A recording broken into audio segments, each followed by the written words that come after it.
जो उत्तर प्रदेश में चुनाव लड़ेंगी वो हर पार्टी का नेता ब्राह्मणों को पैर धोता हुआ मिलेगा। क्या धोता हुआ मिलेगा? पैर धोता हुआ मिलेगा। और हर नेता ये मानेगा कि ब्राह्मण सबके बाप हैं। दोस्तों, उत्तर प्रदेश की राजनीति में इस समय माहौल पहले से ही गर्म है। यूजीसी यानी कि यूनिवर्सिटी ग्रांट कमीशन के नए नियमों को लेकर के पिछले कई दिनों से सवर्ण समाज, खास करके ब्राह्मण समाज लगातार अपनी नाराजगी जाहिर कर रहा है। जगह जगह प्रदर्शन हुए, सोशल मीडिया पर अभियान चले, ज्ञापन दिए गए, लेकिन सवाल यह है कि आखिर एक ऐसे समाज की बातों को लगातार अनसुना क्यों किया जा रहा है जिसने इस देश को शिक्षा, नीति, न्याय और संस्कार देने में सबसे बड़ी भूमिका निभाई। नमस्कार, आप देख रहे हैं क्लियर कट और मैं हूं आपके साथ गरिमा, हाजिर हूं एक बार फिर आपके बीच एक नए वीडियो के साथ।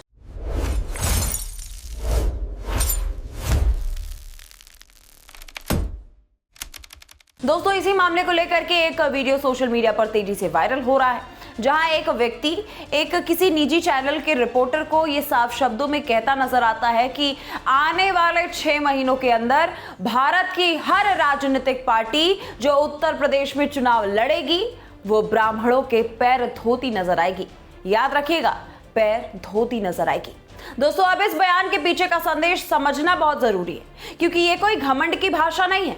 ये उस राजनीतिक सच्चाई की तरफ इशारा है जिसे हर पार्टी अंदर ही अंदर समझती है। उत्तर प्रदेश में ब्राह्मण समाज सिर्फ एक वोट बैंक नहीं है, बल्कि एक ऐसा समाज है जिसकी सामाजिक पकड़ गांव से लेकर के शहर तक, शिक्षा से लेकर के प्रशासन तक और मंदिर से लेकर के मीडिया तक दिखाई देती है।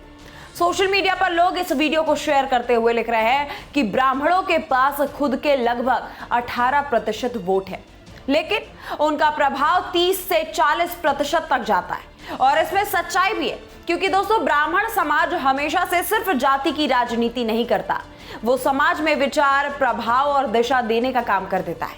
लेकिन दुख की बात तो यह है कि आज यही समाज राजनीतिक पार्टियों का बंधुआ मजदूर बनता जा रहा है।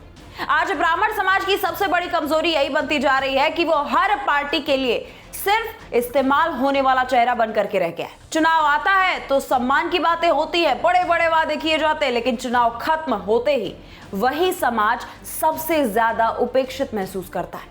और इसी माहौल के बीच एक बार फिर से दोस्तों, समाजवादी पार्टी के नेता राजकुमार भाटी विवादों के घेरे में आ गए।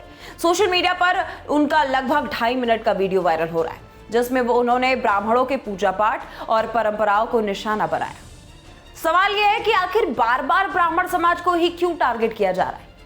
क्या इसीलिए क्योंकि यह समाज शांत रहता है? क्या इसलिए क्योंकि यह समाज कानून और संविधान पर भरोसा करता है? या फिर इसलिए क्योंकि कुछ लोगों को लगता है कि ब्राह्मणों को गाली देकर के वो सस्ती लोकप्रियता उनको मिल जाएगी? देखिए दोस्तों, आलोचना और अपमान में फर्क होता है। किसी भी समाज पर राजनीतिक टिप्पणी अलग बात है, लेकिन किसी भी आस्था, परंपरा और पूजा पाठ का मजाक उड़ा देना सिर्फ राजनीतिक बयान नहीं होता, वो करोड़ों लोगों की भावनाओं पर चोट डालना होता है। राजकुमार भाटी कई ऐसे बयान दे चुके हैं तमाम दिनों में, जहां पर वो विवादों के घेरे में है। तमाम उनके ऐसे वीडियोस वायरल हो रहे हैं और वीडियो जैसे ही वायरल होता है तो राजकुमार भाटी जी सामने आते हैं और माफीनामा पेश कर देते हैं। अरे, सबसे बड़ी बात यह है कि समाजवादी पार्टी के मुखिया अखिलेश यादव इस पूरे मामले पर ऐसे चुप्पी साधे हुए जैसे मानो कुछ हुआ ही नहीं। देश में किसी भी अन्य पार्टी से अगर कुछ भी ऊंच नीच हो जाए तो सबसे पहले सोशल मीडिया पर पोस्ट कर रहे अखिलेश यादव जी ही खड़े होते हैं, लेकिन अपनी पार्टी के द्वारा जब इस तरह के बयान किसी एक समाज को दिया जा रहा है तो आखिर अखिलेश जी चुप क्यों है? आप इतिहास उठा करके देख लीजिए। इस देश की शिक्षा व्यवस्था, दर्शन, वेद, उपनिषद, संस्कृति, साहित्य, न्याय शास्त्र, हर जगह ब्राह्मण समाज को योगदान स्वर्णिम अक्षरों में लिखा हुआ है।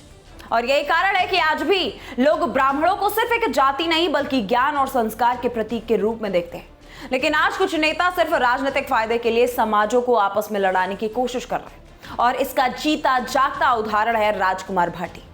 कभी ब्राह्मणों को गाली दे देते हैं, कभी ठाकुरों को, कभी दलितों को, कभी गुज्जर जाट के बारे में अंट-शंट बोल देते हैं। आखिर राजकुमार भाटी समझ क्या रखे हैं ब्राह्मणों को? राजकुमार भाटी का ये जो बयान है वो सिर्फ एक व्यक्ति का बयान नहीं लगता, बल्कि ये लोग इसे उस मानसिकता का प्रतीक बता रहे हैं जहां ब्राह्मणों को लगातार नीचा दिखाने की कोशिश हो जाएगी। और सबसे बड़ा सवाल यह है कि क्या किसी दूसरे समाज के लिए ऐसी भाषा बोली जाती तो राजनीतिक दल इतने ज्यादा शांत होते? आज ब्राह्मण समाज के लोगों में गुस्सा इसलिए है क्योंकि उन्हें लगता है कि उनके सम्मान पर चोट होने के बावजूद राजनीतिक दल खुल करके समर्थन में नहीं आते।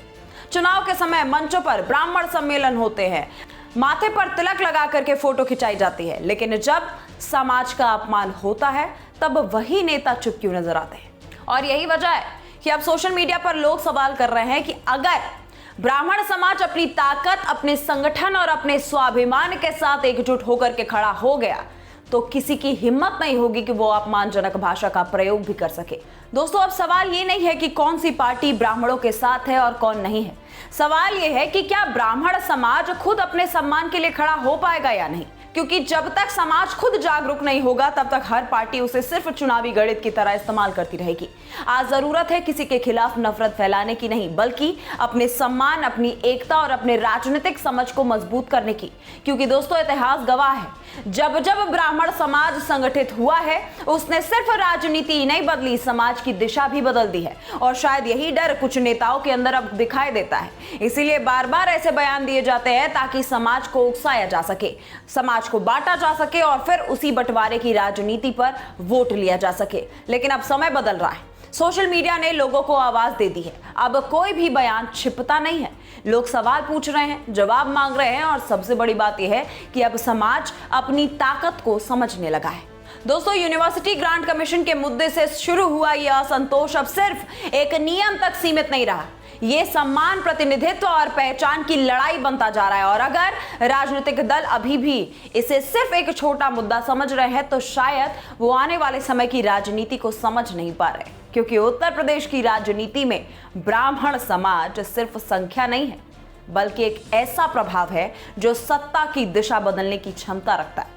और यही वजह है कि आने वाले दिनों में शायद यही दृश्य देखने को मिले जिसकी बात उस वायरल वीडियो में कही गई कि हर राजनीतिक पार्टी ब्राह्मण समाज को मनाने की कोशिश करती नजर आएगी। लेकिन फैसला अब समाज को करना है कि क्या सिर्फ चुनाव के समय सम्मान चाहिए या फिर समय सम्मान चाहिए, क्योंकि सहनशीलता ब्राह्मण समाज का संस्कार जरूर है, लेकिन इसका मतलब कमजोर बिल्कुल नहीं है। कमेंट सेक्शन में अपना राय लिखना मत भूलिएगा इस मुद्दे पे, और वीडियो पसंद आए तो लाइक, कमेंट, शेयर जरूर करिए। आप देख रहे थे बतकई चौक, मैं हूं गरिमा त्रिपाठी। नमस्कार।